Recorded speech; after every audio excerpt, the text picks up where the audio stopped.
Hi, this is Wayne at SwimCycleRunCoach. Well, we're looking today at running and running styles and running analysis and the importance of running analysis, because most people really don't have that done. And running analysis can be important to correct errors, to stop injury. And that's really what we want from a good analysis session.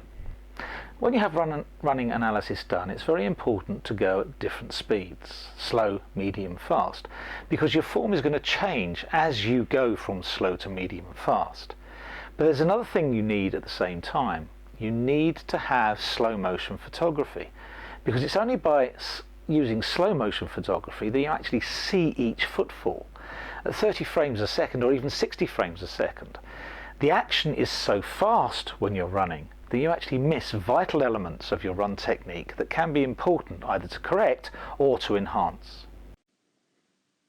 So here we want to look at two different forms of analysis, the analysis of slow motion and the analysis at normal speed.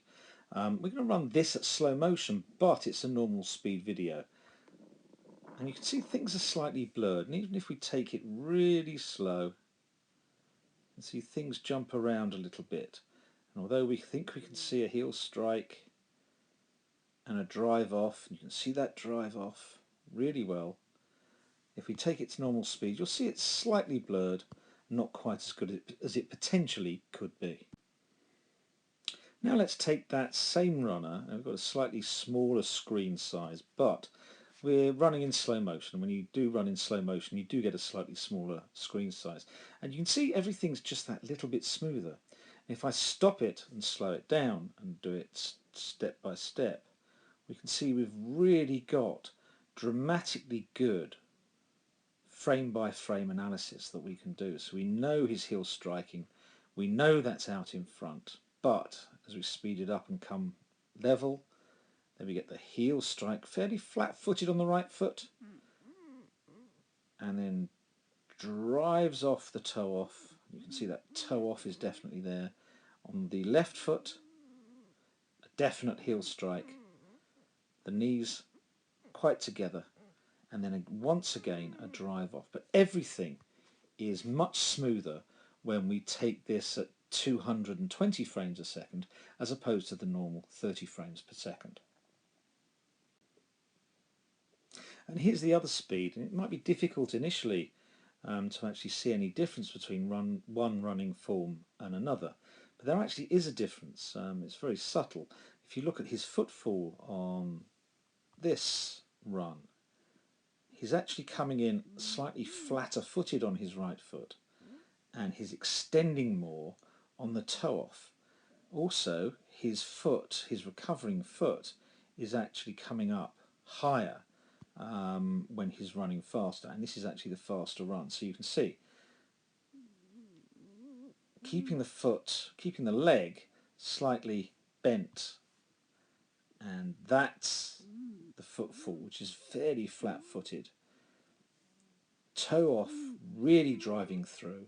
The other foot again, if you see, that's fairly flat-footed. There's no extension on that leg. And again driving off, which is different to the first one, which we'll take a look at again. Okay, so here we are looking at the two again, and just for ease I'll put fast on one and slow on another, so you know which one's which, at least for the moment. And we're just at the toe off position. You can already see a difference in position, can't you? On the left with the fast run, the toe off is much further back than on the right hand side. The knees brought up slightly higher as well, and the arms are driving further backwards and forwards, so that's quite interesting. I'm going to get rid of the fast and slow, try and remember which ones they are. Okay, we'll now take that forward, and we can see as we get a heel strike on the left hand side, we'll get it just to that position where they're going to strike. You can see that we have one bent leg and one virtually straight leg.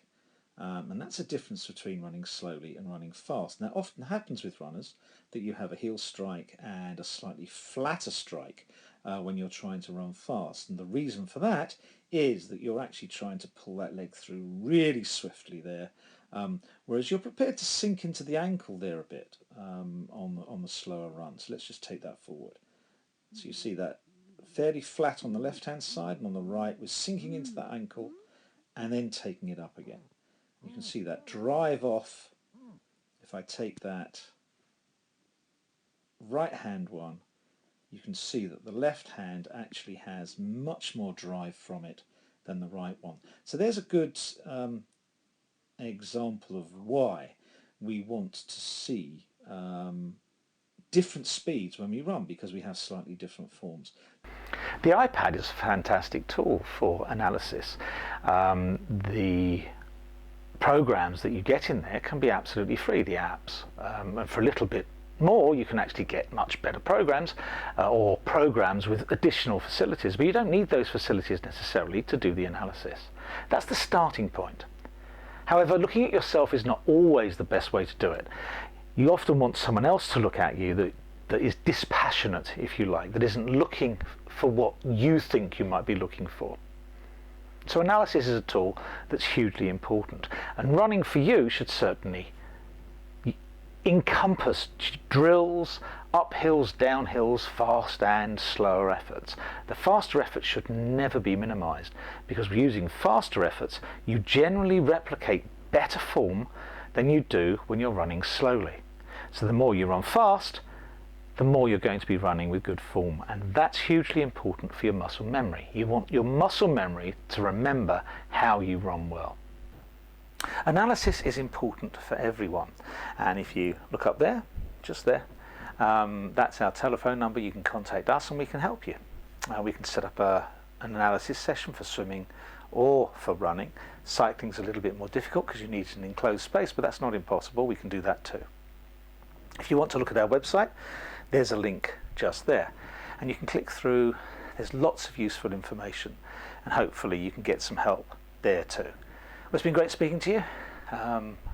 Check back with our video channel, because we're always producing helpful videos of one sort or another that illustrate or are examples of problems or solutions to problems that we've seen in our athletes that we train from day to day.